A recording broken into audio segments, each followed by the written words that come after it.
Olá, ouvintes do nosso canal Educa Inova. Eu sou Maria Leonor de Oliveira, professora de língua portuguesa.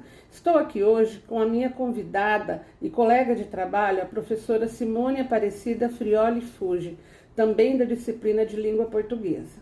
A nossa conversa de hoje será em torno das possibilidades educacionais a partir da perspectiva híbrida apresentada pela professora Eliane Schlemer em suas pesquisas e trabalhos, especialmente em seu artigo por um novo conceito de paradigma de educação digital online, e ainda refletir sobre o desenho universal para a aprendizagem. Olá, Simone, é com prazer que a recebemos em nosso canal. Olá, Leonor. Muito obrigada pelo convite e pela oportunidade de falar sobre um assunto tão atual e necessário. Pensando no contexto de educação que temos hoje, é imprescindível repensar as nossas práticas pedagógicas dentro desse novo paradigma e também frente à nossa realidade escolar e buscar caminhos que tornem a educação híbrida realmente viável. Sou professora da rede estadual há 27 anos, já vivenciei muitas mudanças ao longo de minha trajetória, mas acredito que a que estamos vivendo hoje seja mais significativa. Para iniciar a nossa conversa, gostaria de trazer à discussão o conceito de hibridismo em seu sentido amplo, a fim de refletirmos como integrar o mundo digital e analógico em nossas salas de aula. Professora, você poderia falar sobre o assunto? Com a pandemia, Leonor, na área da educação, nós tivemos que adaptar a realidade da sala de aula física virtual e o uso de recursos digitais se tornou uma necessidade emergencial. Isso trouxe muitas dificuldades para nós que não estávamos acostumados a lidar com essas tecnologias digitais e nem sabíamos como utilizá-las. Por outro lado, essa situação representou o início em que as tecnologias passaram a estar mais presentes nas escolas e passaram a serem mais utilizadas na educação básica, o que já acontecia no ensino superior, principalmente nas modalidades à distância. Essa rápida adesão às tecnologias fez com que elas fossem utilizadas como um apoio, como recurso naquele momento vivenciado da pandemia. Como destaca a autora Eliane Schlemer, é um primeiro nível de hibridismo definido por ela, em que tivemos a aproximação com as tecnologias digitais. Mas conforme nós vamos nos familiarizando, conhecendo essas tecnologias, Schlemer afirma, citando Levi, que são tecnologias da inteligência e não apenas ferramentas, pois elas vão ampliar e modificar funções cognitivas humanas. Conforme a professora Schlemer, essa discussão é ampliada por Floridi, quando ele apresenta a ideia de que essas tecnologias, além de serem tecnologias da inteligência, são forças ambientais, ao problematizarem a ideia de que temos de nós mesmos, de quem somos, a forma como nos comunicamos, como interagimos com esse mundo. Então, o hibridismo não se trata apenas de usar tecnologia dentro da sala de aula como uma ferramenta, como ocorreu durante o período da pandemia, mas sim de encontrar maneiras criativas de integrar o digital e o analógico para enriquecer a experiência de aprendizagem dos nossos alunos. Toda essa discussão e conceitos trazidos por esses autores no artigo da professora Eliane fazem-nos pensar no desafio colossal que isso representa para a educação, já que até então o que tínhamos, o que predominava eram as tecnologias analógicas. E somada a isso, Leonor, a maior parte dos professores, nós somos migrantes digitais. Nós estudamos, por exemplo, nós iniciamos a nossa carreira numa época predominantemente analógica. Simone, por que é tão importante se pensar em uma educação híbrida? Vamos pensar, Leonor, que nossos alunos nasceram em um mundo híbrido diferente do nosso. Então, a forma como eles lidam, como eles se relacionam com a tecnologia é diferente da nossa. Dessa forma, não faz sentido separar o mundo digital do analógico. O jovem ele nasceu, ele está no mundo híbrido. Portanto, há de se pensar numa educação híbrida e não no ensino híbrido, como distingue Schlemer, porque a educação híbrida não é apenas a mistura do digital e do analógico, é muito mais amplo. Parafraseando as palavras da professora, para esse tempo histórico-social, a educação híbrida caracteriza-se pelo conengendramento entre a natureza técnica e a cultura. É aquilo que se produz nesse conengendramento, é o que se produz a partir disso. Diante disso, professora, como integrar o mundo digital e analógico em nossas salas de aula? Eu vou relatar duas situações para ilustrar como isso pode acontecer dentro do ambiente escolar. Então, no ano passado, na minha escola, aconteceu a Feira das Profissões. Os professores, juntamente com os alunos das terceiras séries do ensino médio, organizaram os espaços, chamaram convidados para palestras, foram produzidos convites, cartazes e folders. Ou seja, foi todo um trabalho em conjunto em que as tecnologias analógicas e digitais foram usadas de forma integrada com os trabalhos a serem desenvolvidos. Por exemplo, durante as minhas aulas, os alunos produziram cartazes. Também utilizaram interfaces digitais para a produção dos folders.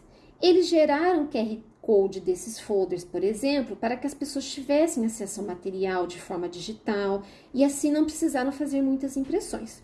Outra situação foi durante as aulas de leitura.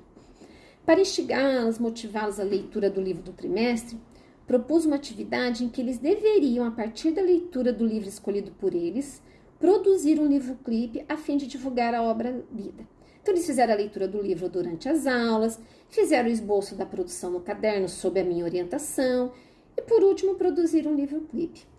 Então, até hoje, algumas dessas produções ainda são utilizadas nas minhas aulas de leitura para divulgar determinadas obras que os alunos devem ler. Há 20 anos, seria uma atividade que certamente eu não conseguiria desenvolver, haveria muitas barreiras, mas hoje nossos alunos estão imersos nesse mundo híbrido, em que o analógico e o digital estão integrados. E por que isso não ocorrer de forma mais efetiva dentro da escola?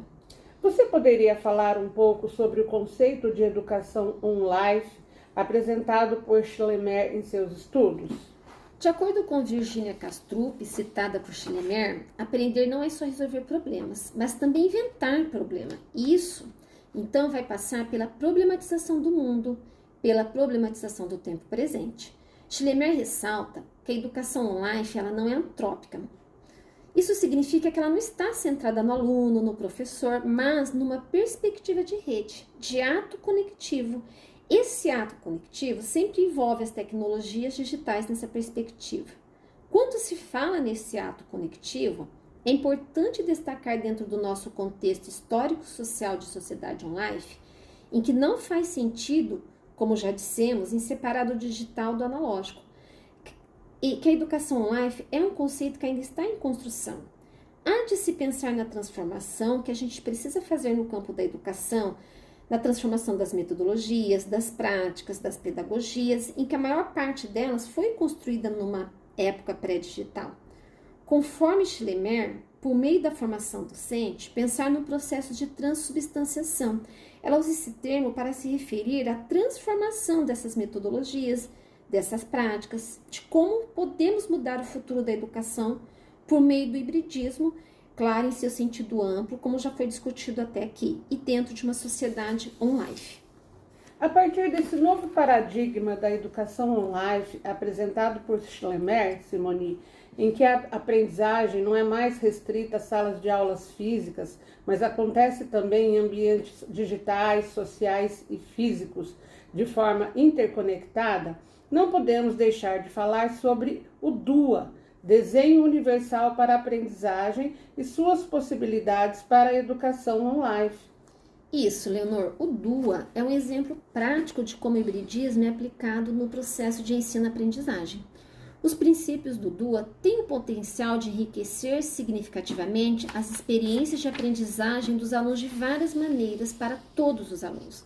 Então, pensando nos princípios do DUA, que são proporcionar aos alunos diferentes meios de envolvimento, de representação e de ação, ao planejar as aulas dentro do contexto da sua sala de aula, é importante que o professor procure usar esses princípios. Então, por exemplo, apresentar o conteúdo de maneiras diferentes, pensando que cada um aprende de forma também diferente, e permitir que os seus alunos demonstrem o que sabem de diversas maneiras, e pensar em estratégias que envolvam toda a turma, que despertem em todos o interesse de aprender o que está sendo apresentado. Simone, na prática, como o DUA pode ser desenvolvido nas aulas de língua portuguesa? Você poderia nos dar um exemplo? Leonor, como já foi dito, cada aluno tem um jeito de aprender, as aprendizagens ocorrem em momentos e tempos diferentes. Então, é imprescindível que, a partir dos objetivos de aprendizagem, o professor planeje ações diversificadas de forma que todos se sintam instigados, se envolvam e aprendam. Vou citar um exemplo que aconteceu este ano nas turmas de 9º ano. Eu trabalhei o gênero foto-reportagem. Então, após o desenvolvimento das atividades em sala de aula, que foram leitura, análise de foto-reportagem, criação de legendas a partir de imagens selecionadas previamente por mim, vídeos sobre o assunto, sobre o gênero, gamificação do conteúdo, os alunos, após isso, eles foram desafiados a produzir uma reportagem a partir de uma situação do seu próprio bairro. Então, eles mesmos fotografaram, selecionaram as imagens e, por último, no Canva, eles produziram o gênero, a foto-reportagem. E a participação foi grande, o resultado dos trabalhos surpreendeu bastante. Então, eu percebi que houve envolvimento e aprendizagem. Isso mostra que há diversas possibilidades para esse trabalho. E o hibridismo, o DUA e essa abordagem da educação online oferecem oportunidades inovadoras para o ensino. Podemos pensar em algumas metodologias e práticas para desenvolver essa abordagem nas aulas. Em língua portuguesa, outros exemplos, O professor ele pode incentivar os alunos a produzirem textos tanto no formato digital quanto no analógico.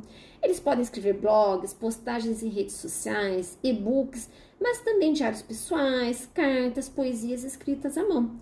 Isso amplia as habilidades de escrita em diferentes contextos e mídia.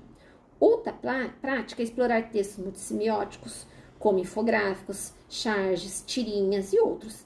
A gamificação dos conteúdos, que possibilita tornar o aprendizado mais engajador e lúdico, é mais uma possibilidade dentro dessa perspectiva. Muito obrigada, Simone. Espero que para nossos ouvintes a nossa conversa tenha sido tão proveitosa quanto foi para mim. Acredito que o hibridismo, a educação no live e o DUA, quando trabalhados dentro da abordagem correta, oferecem um panorama inclusivo para a aprendizagem, possibilitam aos alunos entender e interagir nesse mundo cada vez mais complexo e interconectado. Concordo, Leonor. Gostei bastante também da nossa conversa. Penso também que os conceitos discutidos aqui são um conceito para transcender limites e expandir nossos horizontes. Acho que tanto na educação, mas também em outras esferas da nossa vida. Assim, chegamos ao fim do nosso episódio. Obrigada pela sua atenção e até o próximo encontro.